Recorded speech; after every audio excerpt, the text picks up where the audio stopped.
কত ধরনের ভয়ই আমরা আমাদের মনে পোষণ করে রাখি, যেন এক অদৃশ্য ভয়ের খাঁচায় আমরা নিজেদের বন্দি করে রেখেছি।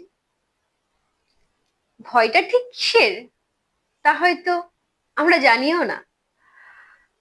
কত রকমের ভয় আমরা পাই, যেমন কখনো হেরে যাওয়ার ভয়, কখনো হারিয়ে ফেলার ভয়, কখনো পিছিয়ে যাওয়ার ভয়, তো কখনো সামনের মানুষটি কি বলবে তার ভয়।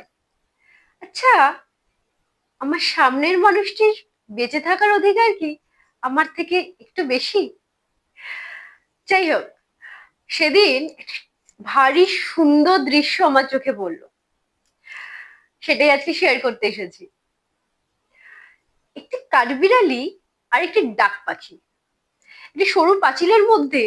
ডাক পাখিটি পাঁচিলের মাঝ বরাবর বসে রয়েছে, আর অপর পারে কাঠবিড়ালিটি চেষ্টা করছে পাঁচিলের এক পার থেকে অপর পারে যাওয়া। কিন্তু ডাক পাখিটিকে দেখে সে ভারী ভয় পাচ্ছে। সে বারবার এগোনোর চেষ্টা করছে আর পিছিয়েও যাচ্ছে, আর ডাক পাখিটিও তাকে ভয় দেখানোর সম্পূর্ণ চেষ্টা করে যাচ্ছে। কাঠবিড়ালিটি হয়তো জানেও না ডাক পাখিটি তাকে কি ক্ষতি করবে, আর ডাক পাখিটিও হয়তো জানে না সে কিভাবে কাঠবিড়ালিটির ক্ষতি করবে। কিন্তু তবুও সে তেড়ে যায় কাঠবিড়ালির দিকে, আর কাঠবিড়ালিও দৌড়ে পিছনে পালিয়ে যায়। বেশ এইরকম অনেকবার চললো। একটা সময় কাঠবিড়ালিটি ভারী বিরক্ত হয়ে বোধহয় জোরে দৌড় লাগালো, আর ডাক পাখিটি তার জায়গা ছেড়ে উড়ে যেতেও বাধ্য হলো। আর কাঠবিড়ালিটি কিন্তু তার লক্ষ্যে পৌঁছেই গেছিল।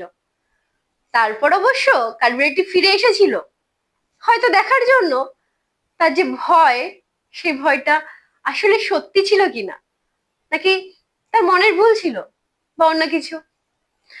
কাঠবিড়ালি কি ভাবছিল তা তো আমি জানি না, তবে এই রকম ঘটনাই আমাদের জীবনে বারবার ঘটে যায়। আমরাও কোন একটা অদ্ভুত ভয়ে নিজেদেরকে আঁকড়ে রাখি, একটা পা এগিয়েও দেখি না যে আদৌ ভয়টা সত্যি না মিথ্যে। আর জানেন তো, ভয়কে ততক্ষণই ভয় দেখানোর জন্য আমরা অ্যালাউ করতে পারি যতক্ষণ আমাদের একটা সীমা আছে। যখন আমাদের সীমাটা অতিক্রম হয়, তখন কিন্তু আর তাকে আমরা অ্যালাউ করি না যে আমরা আমাদের ভয় দেখাও। সেদিন আমরা ভয়ের চোখে চোখ রেখে এগিয়ে যাওয়ার সাহস পাই, আর আমাদের গন্তব্যে হয়তো পৌঁছেই যাই।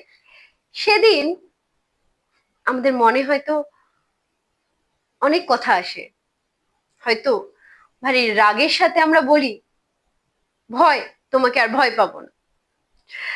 যাই হোক, যেদিন আমরা ভয়কে ভয় না পেয়ে এগিয়ে গিয়ে দেখব, সেদিন কোনো ভয়ই আর আমাদের আটকাতে পারবে না।